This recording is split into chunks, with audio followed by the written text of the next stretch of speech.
Look at this huge alligator. His name is the Crusher, and we're at Florida Wildlife.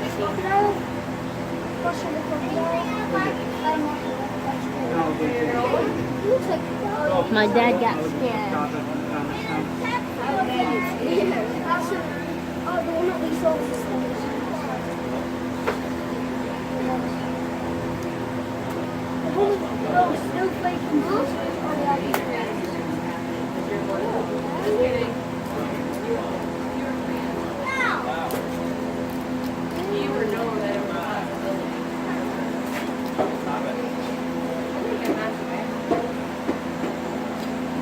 This alligator is 600 pounds. Oh, it's at 500. You got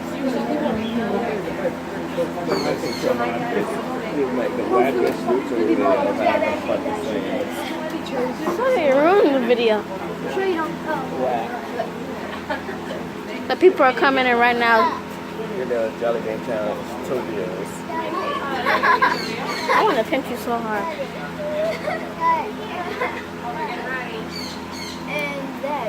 I don't know what they're going to do, but we'll see together.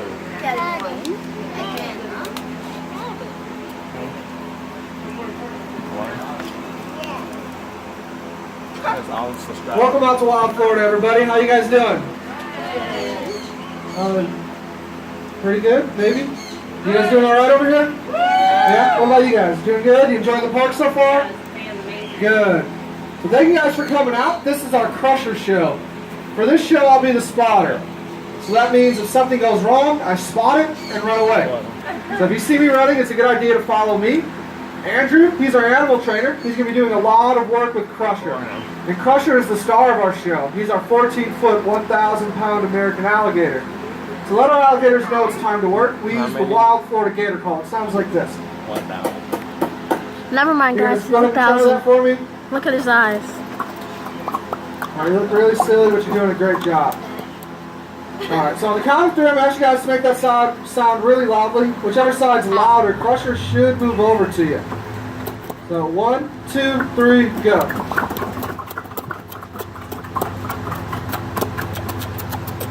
Yeah, looks like he's being a little lazy. But we're going to let Andrew get to work. Maybe he can entice Crusher to move a little bit more.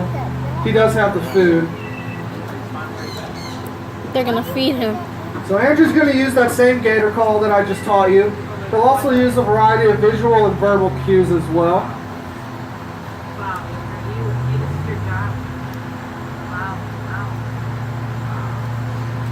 So under the water, Crusher might look a little smaller than he actually is, but when Andrew gets him to stand up high, you can get a good sense of how big Crusher really is.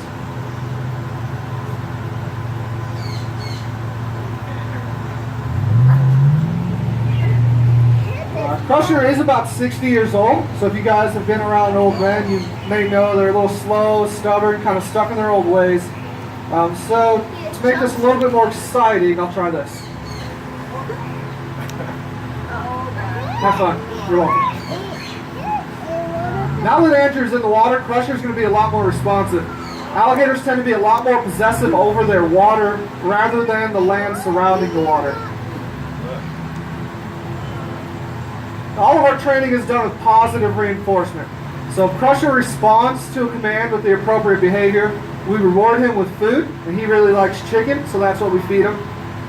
If he doesn't respond correctly, we will ignore that behavior and move on to something else.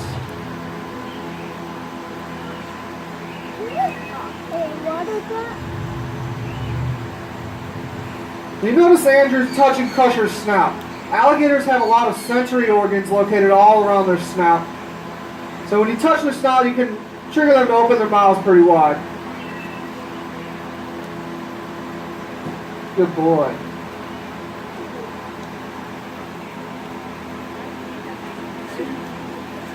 All of this training is done for medical purposes. We train the alligators so that if we ever have to give a physical, draw blood, any kind of diagnosis, we can safely work around him and expect him to listen to us It's much safer for us, a lot less stressful. And the most important command that we use is the hold command. So when he's given that command, we expect him to stay very still so that we can go work all the way around. We can even pick up his tail and he won't move until we release him.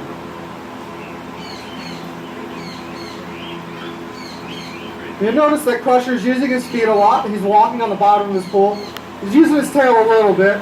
But in deeper waters, the alligators will actually tuck their legs to the sides of their bodies and use their tails to swim. And they can swim up to 30 miles an hour.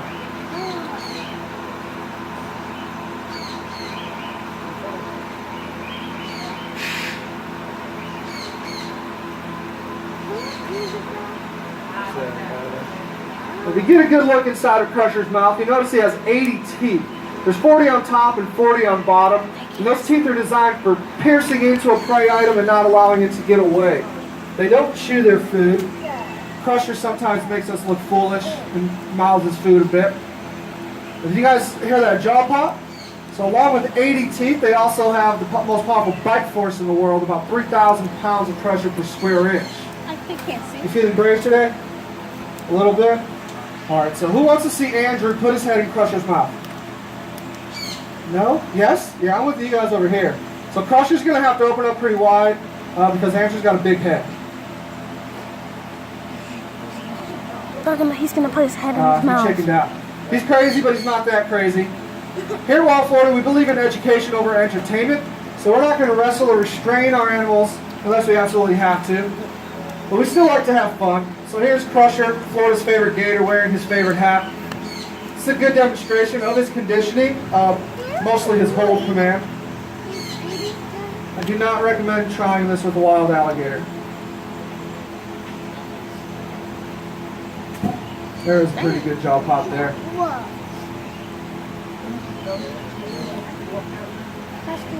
How are we doing on food? Andrew's running low on food here, so he's going to try to get one more behavior. Let's see what he's got for us.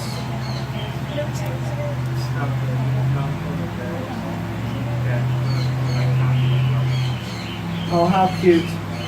It's not the weirdest thing he's ever kissed.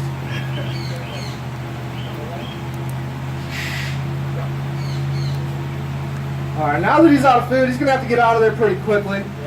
That brings us to the topic of getting away from an alligator. If you ever find yourself in that situation, what should you do? Like that. No, run it.